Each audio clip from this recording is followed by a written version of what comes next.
du PSG qui aurait déjà pu figurer dans la dernière liste. Une petite surprise quand même, puisque Deschamps n'est pas vraiment un habitué des surprises ou des nouveaux venus pour une grande compétition, même si c'est déjà arrivé. En 2014 pour la Coupe du Monde au Brésil, on retrouve Rémi Cabella qui n'avait qu'une seule sélection.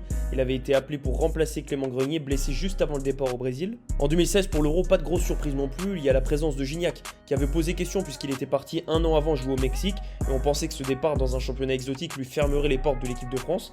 Finalement, il a bien joué l'Euro, il était même à quelques centimètres d'offrir le titre à l'équipe de France. En 2018 pour la Coupe du Monde, toujours pas de surprise, Deschamps fait dans le classique. Le choix qui avait fait débat, c'était la présence de Steven Nzonzi à la place d'Adrien Rabiot. Et d'ailleurs, le milieu de la Juventus avait décidé de refuser son statut de réserviste. En 2021 pour l'Euro, impossible d'oublier la plus grosse surprise de Deschamps, le retour de Karim Benzema qui n'avait plus joué en équipe de France depuis près de 6 ans. Un an après pour la Coupe du Monde, toujours rien de transcendant pour Deschamps. Kolo Muani n'avait que 2 sélections en bleu lorsqu'il a été appelé pour remplacer Christopher Nkunku.